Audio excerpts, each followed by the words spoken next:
She Shed Comedy with Linda Schwartz, empowering your comedy career. Hey everybody, welcome back to She Shed Comedy Podcast. I'm your host, Linda Schwartz. If this is your first time listening, then thanks for coming. The podcast is produced every week for your enjoyment, and show notes are found at sheshedcomedy.com. Today we're talking to Sarah Fatemi. Sarah was born and raised in Ohio and moved out to LA to pursue acting, writing, and comedy. She created her own web series, Saffron N Rose, as a way to get more Middle Eastern women in front of the camera, as she herself is Iranian American.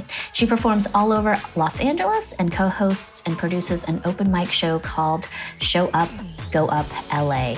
It's episode number 15, so come back often and feel free to add the podcast to your favorite RSS feed or iTunes. You can also follow me on Instagram, Facebook, and Twitter. All links are in the show notes. Now let's get into the show. Hey everybody, welcome back to She Shed Comedy Podcast. I'm your host, Linda Schwartz, and today I'm here with stand-up comedian, writer, actor, woman of many things, Miss Sarah Fatemi. Welcome, Sarah. Hi, thank you so much for having me. Thanks for being on the show. So let's get started. I'm really curious to know like how you got into stand-up comedy, how long you've been doing it. I know these are multiple questions, but if you want to share your story, I'd love to know more. Yeah. So growing up, I had always wanted to be in the entertainment industry. I loved performing. As far as stand-up goes, I only did it like at little parties with my parents and their friends. And I didn't even know stand-up comedy was really a thing that, people like pursued and actually, went out for. When I was little, I just saw it as a way to get attention. And I moved to Los Angeles about 3.5 years ago, very set on being an actress. I wanted to be the next Natalie Portman. I wanted, Oscars, that kind of thing. And, while I was submitting for representation, I was also in grad school at the time. And one of my classmates was hosting an open mic at Danny's Venice in Marina del Rey. So like a really small bar. And I had seen him perform before and I really wanted to try it. And so I wrote a little bit of material and took a few weeks to get good and ready. And then I went over there and there was a total of like 4 people sitting in the bar, including the manager. And I was still nervous, but I still went up there. And when they started laughing, I just felt this confidence and I've been hooked ever since. That's awesome. So you've been doing it for the last 3 years then? Yeah, actually, I just celebrated my 3-year anniversary last week. That's right. Happy anniversary. Thank you. That's very cool. So I haven't had a chance to watch any of your stand-up comedy, but can you tell us a little bit about your stand-up and what you focus on, what your material is about? Yeah, it's kind of a myriad of different things. I'm Persian. My parents are from Iran. And so there's obviously that perspective. I have just started writing a bit of material about when I visit Iran. I also talk about being from the Midwest. Not too many brown people out in the Midwest. And so it's kind of like, I would like to think of it as a unique perspective. And so I kind of, use the two of those. And then in between, I just talk about what's going on in my life. I recently started the keto diet. But since it's Valentine's Day, I definitely did not abide by that today or this week. Just a lot of different things, a lot of things to comment on. That's cool. So I love that you say you're from the Midwest. I was born and raised in Savannah, Georgia. As an Asian person, as a person of color in Savannah, Georgia, as an Asian person in Savannah is very different. But what was your childhood like growing up in the Midwest? Do you mind what city were you in? I was in Toledo, Ohio. Oh, wow. Yeah. So there actually was a sizable Arab population in Dearborn, Michigan. But that's still like 45 minutes away. In my city, it was, predominantly white. I was pretty much one of the only Middle Eastern people in my whole high school. And I don't know, when I was really little, like 5 or 6 years old, and my parents were, my mom definitely for sure was like very kind of, I don't want to say fresh off the boat, but we would always have Persian food every night. And then for Halloween, she dressed me up in a Persian outfit. We call it lebas mahali, which is like the traditional, there's different parts of Iran have different cultural clothes. And all I really wanted was to be the Little Mermaid for Halloween.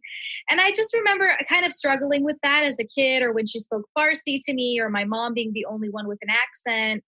But, the older you get, the more pride you start to take in those things, especially in college when I became a little more involved there was a few students from actual Iran, and, getting to visit Iran every year of my life.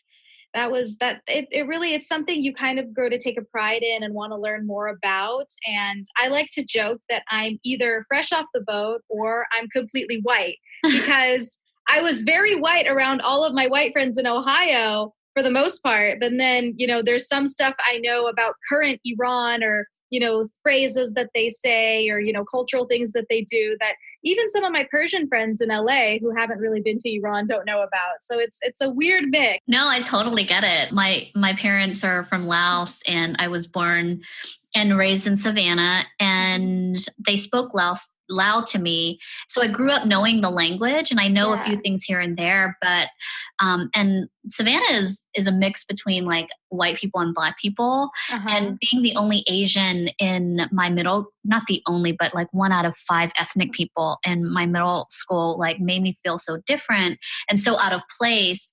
But I find that now it's more of a strength than a weakness, so to speak. But being different to me, like, has been so helpful. And I love to, I know that you do a lot of things. Like, you are an actor, you're a writer, you do stand-up comedy. Can you tell us share a little bit about what you're working on in terms of your writing? Yeah, so I did Saffron N Rose, which is my comedy web series. I shot that a little over a year ago, and I premiered it this past summer. And so I've still been, shopping it around and posting it and promoting it. I did it as a way to get more Middle Eastern women on screen. That's awesome. Yeah, thank you. And now I am actually part of a program at my graduate school called the Incubator Lab, where we have access to the equipment. And so I'm just, writing different sketches and coming up with the different ideas. And I'm probably going to be shooting this summer. So that's really great. So tell us, Saffron N Rose, can you tell us a little bit about what it's about? And So I love the show Broad City. I don't know if you've seen it. No, I haven't. It's about 2 Jewish American women in New York City, and it's a comedy. It's very, kind of off the cuff and random, and it's so smart, the dialogue, the way it's written. So I really love the whole 2-girl power dynamic, and I really wanted something with 2 strong Middle Eastern American women characters. And it's very rare that we're in the forefront of a story. And even when we are, it's kind of fitting into those stereotypical roles. So if anything, I would say it's a little bit of like a college story, because it doesn't delve into the culture so much. It's very Americanized, but there's still little hints of Persian culture throughout.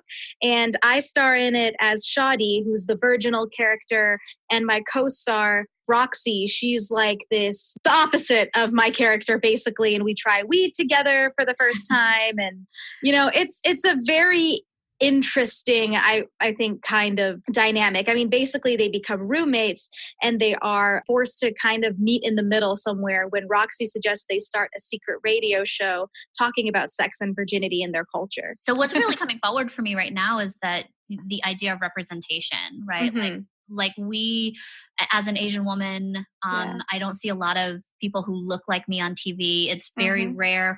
And that movie, Crazy Rich Asians, like when I saw that for the first time in the theater, I was literally bawling. So I'm really grateful that you're taking the helm and creating roles for yourself and for women like you. So, I mean, can you share a little bit about the inspiration behind that? I mean, obviously, aside from wanting to see our own faces and have representation, like what's been the reception? A lot of people say they love it. They really, really enjoyed the first 3 episodes, and I'm so grateful for people willing to sit down and watch. I feel like diversity is a huge thing right now in Hollywood, and we have a lot of awesome shows that are coming up right now that are actually featuring Middle Eastern men, such as Goatface on Comedy Central, Rami. I actually did a show with him last year. I don't know what channel that's going to be on. but I haven't yet seen a comedy that's kind of using Middle Eastern women as the forefront. I almost feel like Hollywood's a little scared to touch on that, Middle Eastern women. And so it's kind of up to us to break those barriers and to write our own story. And in grad school, as an actor, I wanted to create a project that I myself could be in. Me and a lot of other Middle Eastern actors know what it's like to go out for the terrorist role or to go out for the victim of an abusive father role. Sure. And so it's really cool to see two women and very powerful, strong, kind of owning their voices. And I really want to see more of that on. I do too. I mean, I feel like there is so much and so much diversity out there. And for someone who wants to see these roles and more representation, I feel like it is important for us to step out and take ownership of our own stories. So I really love and appreciate that you're doing that. And I loved Crazy Rich Asians. Oh my God. That I was seriously bawling through the whole movie just because it was so moving in that just to see all of those Asian faces. My husband and I bought the movie and we watched it again and we counted the number of white folks who had a speaking role and the number was 3. So it like completely turned for me, like I just felt like there's room for me. There's room for me in this industry. There's room for my voice to be heard. There's room for my story to be shared. And I feel like more women need to step up and into that role. And I'm so glad that you're doing that because you're basically taking a leadership role in that regard and showing and paving the way for women like me who are still kind of trying to find my voice in this industry. And, absolutely. Even though stand-up comedy is my particular medium, and I know that it's for you too, like, how has your comedy, your stand-up like evolved since you've started and since you've, I know that writing is a completely different ballgame, but I want to know more about how your comedy has evolved since you started. So much, really. Gaining confidence, and if a joke doesn't land, it doesn't land and you move on, and just gaining so much confidence throughout the whole thing. Geez, what can I say? Trying so many new segments in comedy. Like, for example, I just became the host of a show called Show Up, Go Up LA. It's one of the longest running open mics in LA. It used to be held at the Comedy Store. We now hold it at the Sycamore Tavern. Hosting and thinking, interacting with the audience, thinking on your feet, and roast battle. That's another thing. That's kind of like writing roast jokes for your friends, obviously. And just a lot of different things. It's a whole world I did not know about. And I'm so excited to be exploring it more. That's great. I know, God, I feel like such a newbie at all of this because there's comedy for me, like what's coming forward for me is really like, it's such a dynamic medium that, I was just in a writing workshop the other day, and prior to this workshop, I'd been in a class where the standard structure of a joke, right? Like the teacher would teach us that the standard structure of a joke is the setup, punchline, and the tag. And so I wrote all of my material based solely on that. And then in this workshop, what the teacher taught us was that there are probably 9 different techniques that you can use to write a joke. And it never occurred to me that like, that there are these different dynamics and techniques that you could actually employ to make people laugh and to write a joke, right? And to structure a joke. And so I find it really interesting. Like, I feel like writing is such a huge part of comedy that you have to hone that skill. Like, did you always find that you were a natural comedy writer, or was writing, something that you've longed to do, or how did you begin your writing journey? Before I could even talk, and this is just what my mom would say to me, she was like, you would draw on a piece of paper and all of your drawings would tell a story. Oh, wow. And when I was a kid, I would draw a cartoon and then there would be extras in the background and all of those people would be doing something. I don't know if you're like me, but when I tell a story, I get off track and I start talking about, I go into the little side story and explaining this and explaining that. And it's just, you really have to, I love storytelling. And comedy writing, I did grad my graduate program was writing and producing for television, and I absolutely prefer comedy writing to drama writing.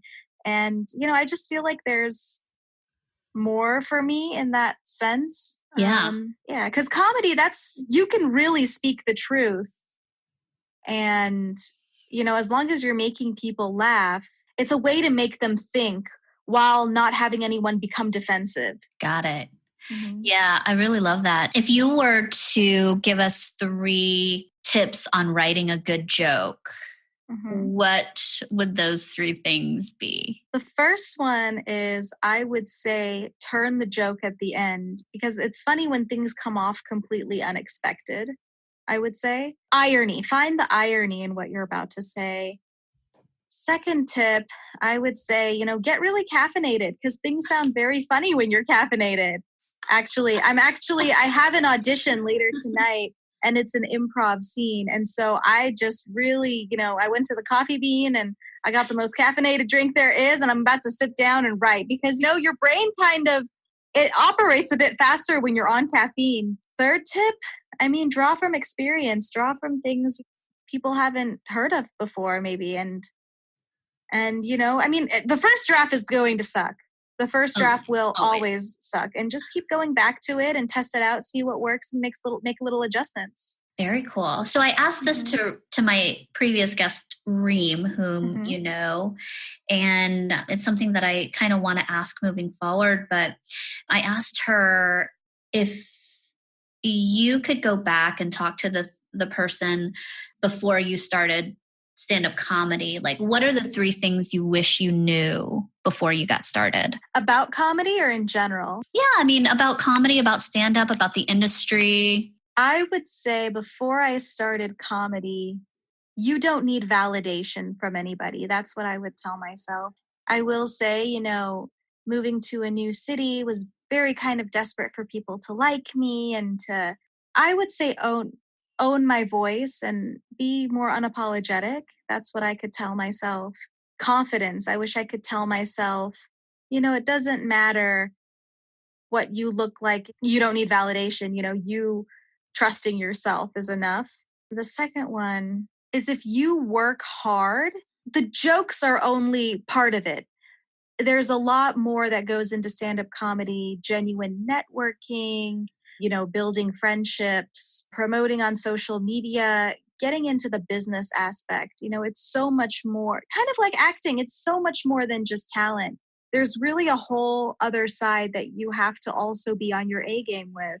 And third, you're worth it. I used to really kind of be, get easily hurt if I was ignored by a guy that I was into, or I was always kind of, maybe tweaking little things about myself to make sure that person liked me back. But I think that goes back to the validation thing, is you are enough. You're funny, you're smart, and you don't need others to see that if you see that in yourself. Absolutely. No, I thoroughly agree with all of that. So thank you for sharing that. Yeah. Oh, well, we're coming up at the top of our time together. Is there anything else you'd like to share with the audience about where they can find you, where they can watch your work, or how they can follow you on social media? Social media, yes. Instagram, at Sarah, Sarah, Fatemi, Fatemi, comedy. I love Instagram. I post every day. I post stories. I love interacting with people. Twitter is Sarah Key June. It's weird. Sarah Key was my aunt's nickname for myself when I was little.